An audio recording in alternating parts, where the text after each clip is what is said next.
So we had a lot of questions on section 4, which I'm glad about because that tells me that's where people need some assistance.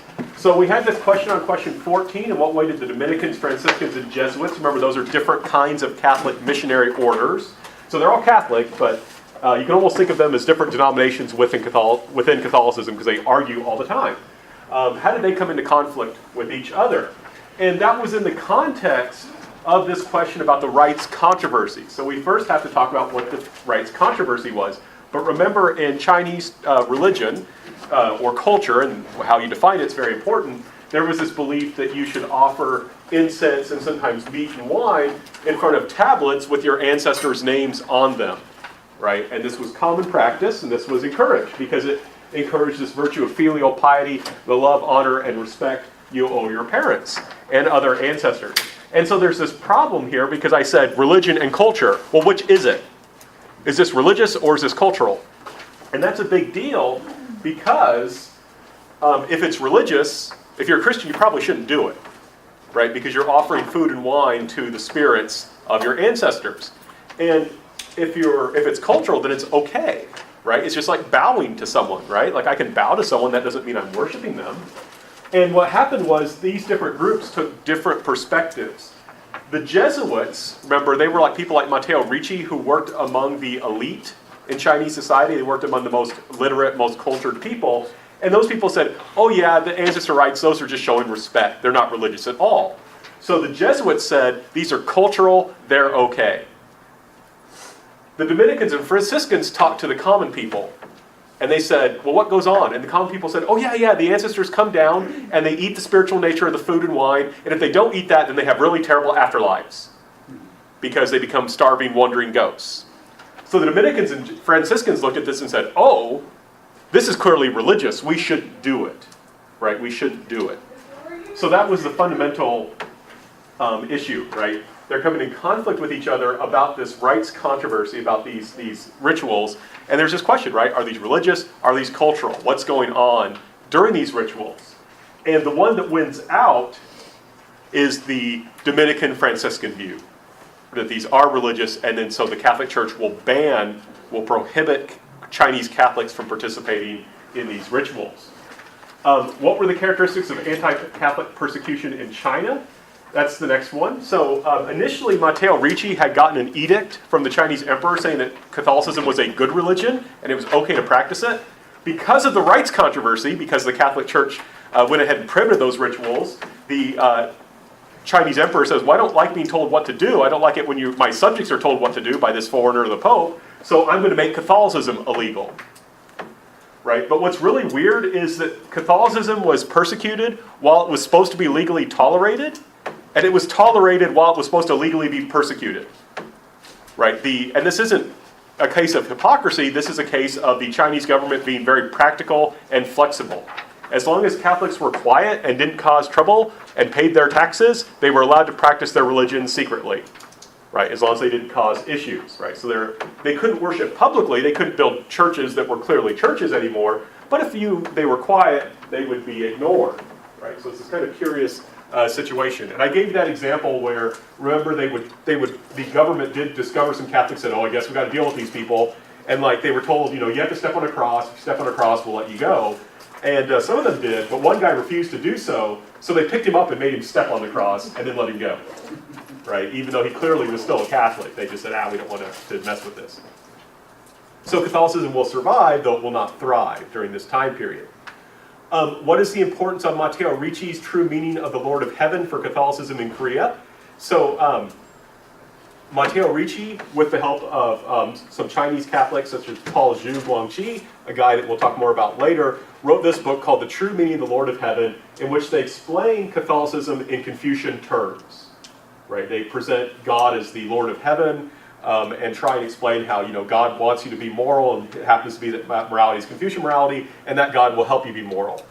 Now, why does that have anything to do with Korea? Koreans could read Chinese, right? Educated Koreans not only could speak Korean, they could read and read Korean. They could read Chinese. So what happened was, and this relates then, so Koreans could read this stuff. Right? So books that are written in Chinese in China can be read by Koreans. Now this goes to question 18. How did Koreans come to learn about Catholicism? Why did some Korean scholars become interested in the new religion? What did that lead to? Well, Korea accepted China as its overlord. Right? Korea was an independent country, but it accepted China as like its big brother, its overlord, and it would periodically send tribute missions there to give gifts to the Chinese, and the Chinese would give gifts back. And when the Koreans were in China, they bought a bunch of Chinese books. They always bought as many Chinese books as they could because China was such a center of culture and learning. And of course, they ended up buying Catholic books as well.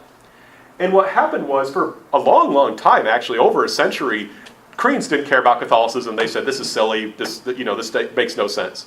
But what happened, though, is within Korea, there developed a group of Confucians who emphasized human moral frailty. Right? In Confucianism, you're told, you can be good if you try hard enough. Right? If you fail to be good, it's your fault. You didn't try hard enough. You need to try harder. And these Confucians in Korea were very serious about this, and they were frustrated because no matter how hard they tried, they couldn't seem to be good. And then this group of Confucians, within other Confucians, this is just a minority, they start reading about Catholicism that says, oh, well, it's not your fault that you can't be good on your own. Right? Because human beings have this thing called original sin. Right? There's something wrong with us, and we need to ask for God's help to be good. You can't be good on your own. You need God's help. And for them, that really was good news. Right? It's not my fault. It's not I try all I can, and I mess up all the time. That's not necessarily my fault. That's just the human condition. And this Christian God will help me be good. Right? So it's this Confucian, and this is one thing I want to stress, this idea of Matteo Ricci of presenting Catholicism as helping people to be good Confucians works very effectively. Right? That's essentially why Koreans will bring in the religion.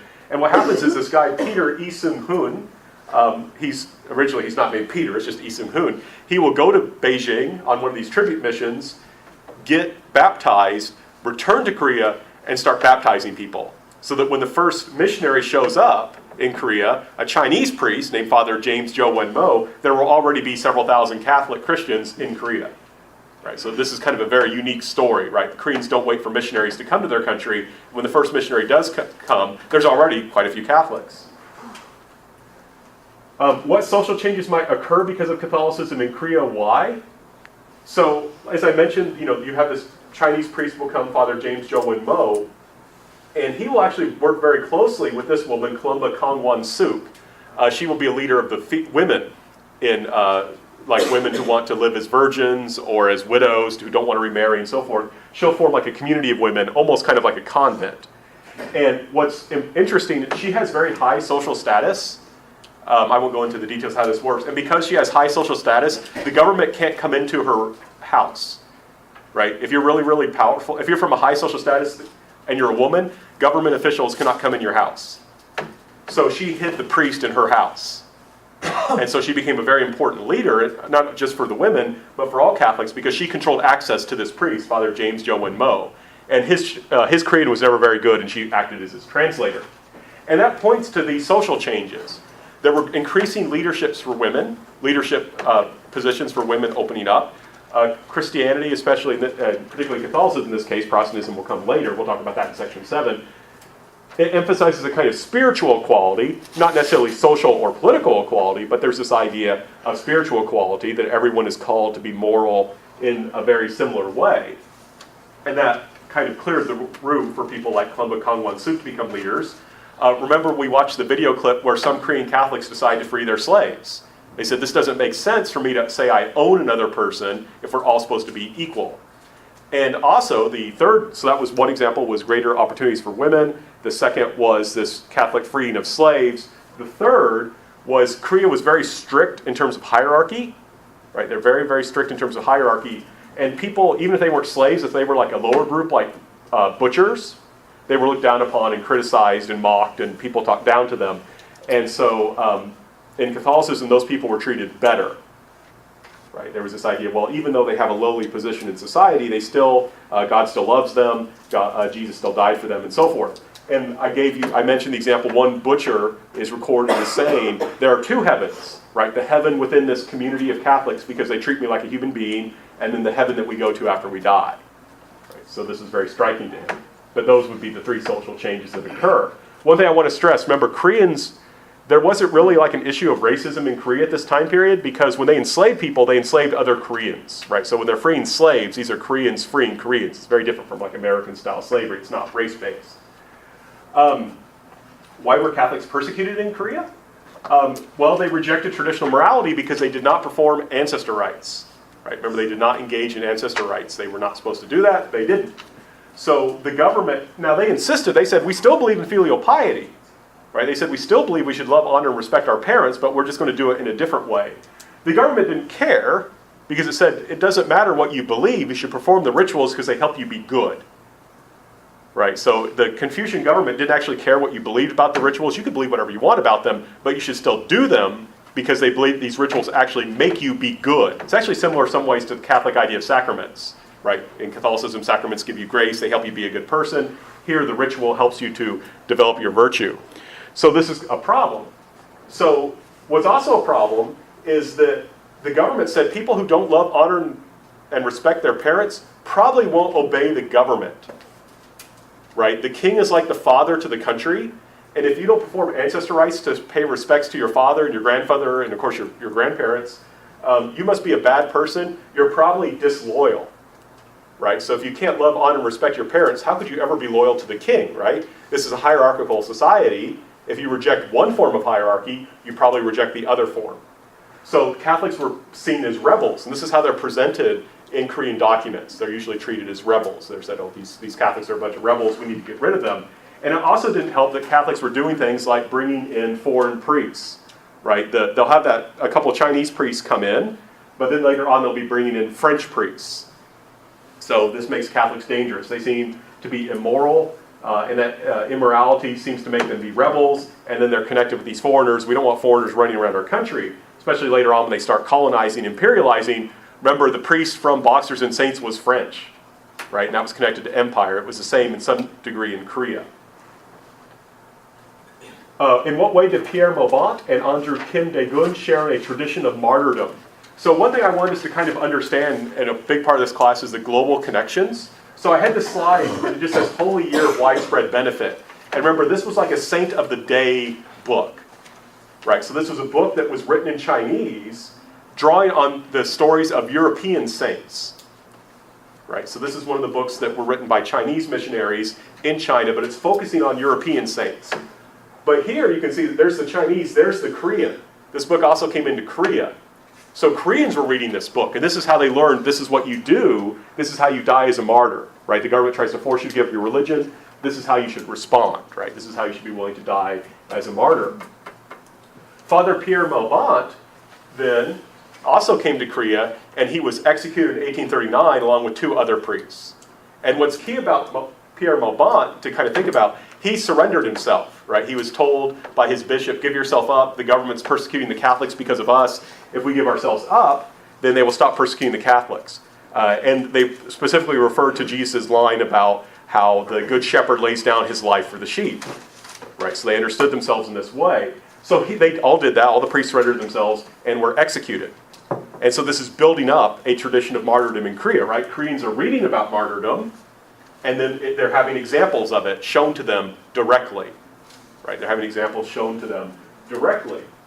And that then brings us to this guy to show you how this develops. You have this guy, Andrew Kim Dae-gun, the first Korean priest. How did he become the first Korean priest? He was chosen by Pierre Mauban, right? And he managed to sneak back into, he was sent outside of Korea to continue his education. He snuck back into Korea, and when he did, he learned that his spiritual father, Pierre Mauban, had been martyred. He learned that his physical, biological father had also been martyred, and he wrote a report about the persecution of 1839, talking about Korean martyrs. Right? So you can kind of see the connections here, right? Koreans are learning about European martyrs. They have examples of Europeans who are willing to die for the faith. Then they themselves will also die. Right? They themselves will be martyred, looking to them as examples. And then he, like I said, he writes this big long report. These are drawings he did. Right? This is his handwriting, a copy of it, obviously, but one that shows how the Catholics were tortured. And then he himself will die as a martyr several years later. Right? So they're developing this tradition of martyrdom. right? Where they're being impacted by European norms, but also kind of developing their own. We went over a lot of these people already, but I'm going to go ahead and go over the ones we didn't talk about yet. So one was, or two, well, no one asked about Paul Xu Guangji, but I'll go ahead and mention him. There was about Matteo Ricci. Remember, Matteo Ricci had to deal with the fact that China was more culturally advanced in some ways than Europe, right? He's dealing with a very, very advanced civilization, an empire as big as Europe, so he can't just come in and say, well, you guys should believe in Christianity because we're more civilized than you. He can't do that. So remember, he has this idea of fulfilling Confucianism, right? Catholicism will help you be a good Confucian. Dear God, please let me be a filial child, right? That's kind of the idea, right? God will help you be a better Confucian through his grace, and especially through rituals that will help you receive grace, like confession and Holy Communion and things like that, which, like I said, makes a lot of sense to Confucians because they tend to think in terms of rituals helping you be virtuous. Yeah, Mitchell? Is this Paul G. Guangji?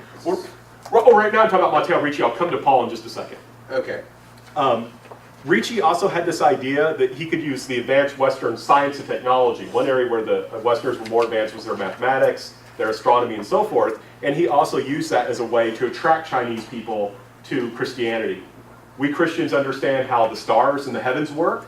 So obviously, if we understand how heaven works, we understand how the Lord of heaven works, right? This God we're talking about. So he tried to use advanced science technology to attract people. And to a certain extent, this worked because the Jesuits actually worked for the Chinese government in their astronomy bureau. Mitchell had asked about Paul Xu Guangji. That's this man pictured here. He was a high official. He was the kind of guy that Ricci wanted to convert. He was an official who had a very high position in government. He was a very intelligent person, and he helped Ricci do things like write books, right? It's very hard to write a book in a foreign language, and it helps to have a native speaker work with you. And Paul Xu Guangji is an example of that. So I was trying to show that the Chinese are cooperating, right? They're working together. It's not like the missionaries just come in and start preaching and everyone knows what they're talking about. They need help. They need assistance, right? And Paul Xu Guangji is an example of someone offering that assistance. And like I said, this was successful. The Emperor of China issued an edict in 1692 that said Catholicism is okay, it's a good religion. Later, once they banned ancestor rites, then another Chinese emperor said, no, now Catholicism is a bad religion, you shouldn't believe in it. Right, so, tricky thing. Let's see, I think. Oh, just so Innocent XIII, someone asked about him. He's the guy that actually was convinced of that the idea that the ancestor rituals were religious in nature, and he therefore banned them. Right? He accepted the Dominican and Franciscan views. He's the one that banned them. That led to the prohibition on Catholicism. Okay, someone asked a question about who Paul E. Kyung-un is, and it makes sense to also talk about Isuni Lugarta in that same statement. So remember, Isuni, she's the woman who wanted to live as a perpetual virgin. She lived with her husband as brother and sister, they would say. And she also was the one that thought that martyrdom would make her into a good daughter and help her mother into heaven. Right? Remember, in Confucian society, you're not supposed to die before your parents. That's bad. So she had to explain why it was okay for her to die before her mom. That's how she explained it. Right? I may be dying, but that will make me a good daughter who can help you into heaven. She had a younger brother named Paul E. Kyung-un. Right? He will live through that persecution. She's killed in 1801. He's killed in 1827. Right? He was just a kid, so they left him alone. But eventually, he's the guy, you read his prison journals. Remember, he was describing how he was tortured. And what he did was he prayed, of course, but he compared his sufferings to that of Jesus.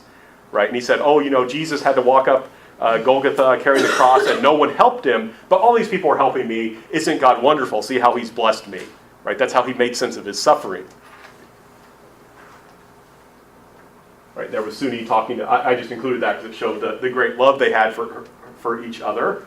But remember, she also thought that her husband, adopted brother, he would go to heaven by being martyred, and he would help her into heaven as well. So there's this idea of heaven as a place of family reunion.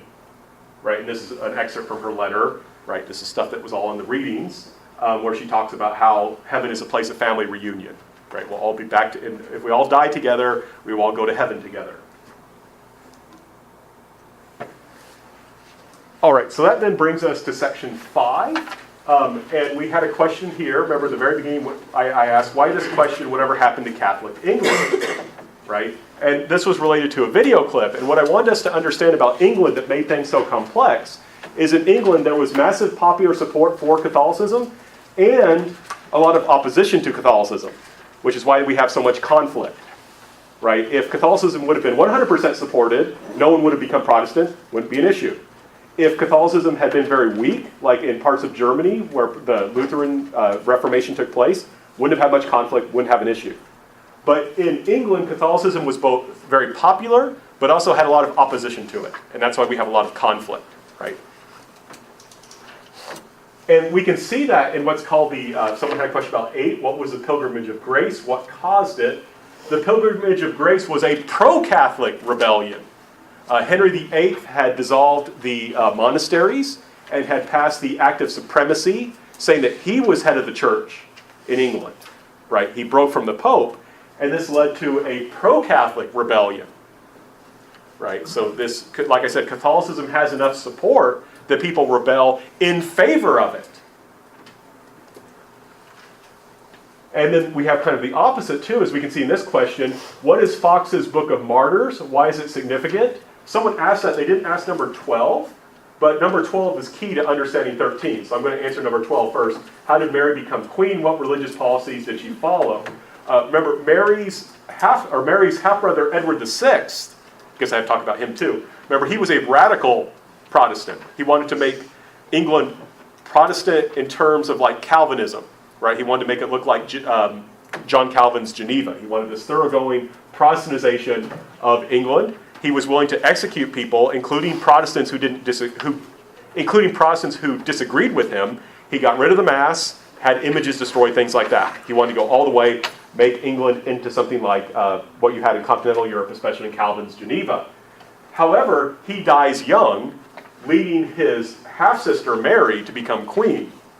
Remember, she was very, very devout Catholic, and she was very upset at all these Protestants who had, treated her mom, Henry VIII's not really Protestant, and also Henry VIII, who, had mistreated her mom and had come down hard on Catholicism. So she said, I'm going to come down hard on Protestants, right?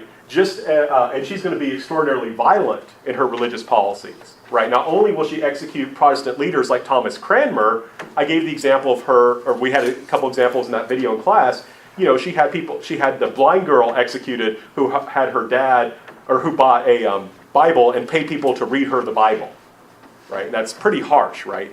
Killing the blind girl. Was this girl really a threat? Well, Mary thought she was. So then that goes to this question. Oh, right, like I said, this is kind of the issue with Mary, right? She dies without a child. That's what makes Elizabeth come to power. Now, what is Fox's Book of Martyrs? Why is it significant? And please note, this is a little confusing. There's two people. There's John Fox and George Fox. Make sure you know the difference, right? Make sure you know the difference. John Fox wrote this book called The Acts and Monuments, and this was a description of martyrs who had been, Protestant martyrs who had been executed by Queen Mary. Right? This is a description of Protestant martyrs who were executed under the reign of Queen Mary. And it was almost about 300 of them, and that's what led to this kind of legend of Bloody Mary. It's important, like to note, Queen Elizabeth killed about 200 Catholics.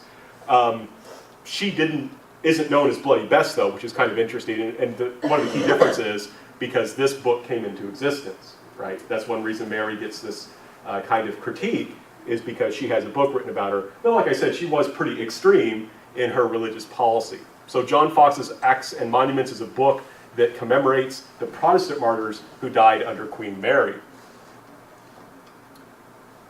Okay, 19. Why did Puritans become increasingly frustrated? What role did Charles I and William Laud play in that frustration? Why did they follow the religious policies that alienated Puritans? So first of all, remember, the Puritans were basically Calvinists. Right? They wanted to make England look like John Calvin's Geneva. Right? They did not like the episcopal form of government. They focused on the Bible. They didn't like ritual and images. They tended to like the 1560 Geneva Bible. That's the one that John Calvin translated and annotated. And like we talked about, they were searching for a conversion experience to see if they were indeed among the predestined. They wanted to purify the church. Remember, Queen Elizabeth followed a fairly moderate religious policy. She did execute Catholics, but not technically for heresy. When Queen Elizabeth executed Catholics, it was because they were hiding priests, and they were executed for treason. Right? So Queen Elizabeth tried to find this kind of consensus where she helped establish a Protestant church that also kind of looked Catholic, because it had a lot of rituals and things like that, and that allowed a certain amount of wiggle room. Right? They weren't interested in making everything really, really strict. They tried to keep as much as possible doctrine as open as possible so they could get as many people into the church as possible. The Puritans did not like that. They thought that was a bad idea. They wanted complete Reformation. Right? They wanted complete Reformation. They didn't want this kind of consensus. They wanted religious purity. So they weren't happy with Elizabeth I, and they really didn't like James I. And the example I like to give of James I was he issued an edict that said you can play sports on Sunday. Right? He said it's just fine if you want to play sports on Sunday, that's okay. Puritans hated that. Puritans did not want you playing sports on Sunday. I heard the description, I'm not trying to make fun of Puritans, but I thought this was kind of a good example. On Sunday, the Puritans either wanted you in church or talking about church and talking about the sermon you heard or reading the Bible. Right? That's the kind of thing you should do on Sunday. You should not be playing sports. Play sports on other days, but not Sunday. The Puritans were also unhappy because of the rise of what's called Arminianism. That's the idea that this is the kind of theology that leads to the Great Awakening. Arminianism emphasizes that you can choose Jesus, right? That you have free will, that you are the one that chooses whether for or against Jesus, which determines whether or not you go to heaven. Remember, the Puritans were Calvinists. They believed in double predestination. God has chosen where you're going to go. They really didn't like Charles I. He was married to a Catholic. He tolerated Catholics at court, and he's famous for saying, no bishops, no king. Right? The Puritans did not like an episcopal form of government. They didn't like bishops. They thought that the emphasis should be on the local community. Kings tend to like bishops because kings like hierarchy. The king tells people what to do, and they do it. In terms of the state, the kings like it if the bishops tell people what to do, and then they do it. Right? Kings tend to like hierarchy. And his point was, if you're against bishops, you're also against the king. If you oppose hierarchy in religion, you probably also oppose hierarchy in politics. So he believed very much in strong, powerful bishops, especially bishops that did what he told them to do. Right? So in addition, he faced a conflict about taxation. And this is very complex, so I don't go too much into it. He gets in a big fight with Parliament. And one thing we want to stress, Parliament was dominated by Puritans. So you had a very staunchly Episcopal Anglican king. You had a parliament that was mostly Puritans, right? So religious conflict will help lead to political conflict. Charles I will support a man named William Laud, who is a bishop, right? William Laud is a bishop, so that's one thing you want to keep in mind. Laud believed in what we call high church, right? High church. What does high church mean? The way Anglicans like to talk about it sometimes is smells and bells. If you're a high church Anglican, it means you like incense, and you like it when during parts of the service, they ring bells, usually during the consecration of the host. The bread and wine. I don't know if Anglicans call it the host or not. That's Catholic terminology. But William Laud believed very much in this kind of high church with bishops and central control of the church by the bishops, and that emphasized this liturgy. Puritans obviously hate this, right? And it comes down to this whole thing, no bishops, no king. Right? The Puritans oppose this kind of religion. The king supports it because he likes hierarchy, and this is the kind of religion hierarchy he likes. And what's key is there's fines and sanctions for people who don't participate in this. Right? And this isn't just Catholics. This is like Puritans who refuse to participate in this kind of worship that they find abhorrent. They can be fined for doing this, and if you speak out against it, you can be punished. And the example I gave you, one person who spoke out very strongly against this, William Laud had his ears cut off and his forehead branded, right? So they put a hot iron on his forehead. So that was pretty nasty stuff, right? So they didn't like this guy. And I gave you this example, right? Puritans tended to use tables for communion because it's like a dinner. It's just a ritual meal that you have together to remember Jesus. William Laud liked altars, which is where priests offer sacrifice, right? So it's much more ritualistic in that sense. What led to the breakout of the English Civil Wars? What issue about sovereignty underlay them? How did they end? All right. Well, what helped lead to them was the attempt by Charles I to force the 1637 Book of Common Prayer. Remember, Mitchell brought some books of common prayer. The king wanted the Scottish people to start using them. The King of England was also King of Scotland at this time. And the problem was they were Calvinist Presbyterians. They did not want the Book of Common Prayer, and so they launched a rebellion. When the king tried to get money from his Puritan Parliament to put down the rebellion, the Puritan Parliament decided to push him on this issue, and this will lead to a civil war. Right, so we have to stress the English civil wars have at their bottom, at their foundation, religious causes. Right, this attempt to bring religious conformity, make everyone a good Anglican who accepts the Book of Common Prayer. That's the king's position. The Puritans, they don't like this. They don't want to accept this Book of Common Prayer. They don't like the rules the King of England follows. And like I said, they dominate Parliament. Parliament wins. Right, I don't go into it, but in the Civil War, we don't go through all the details, but Parliament wins, and the King, Charles I, is executed. Right, so they actually kill their king. No one asked any questions about this section? Okay.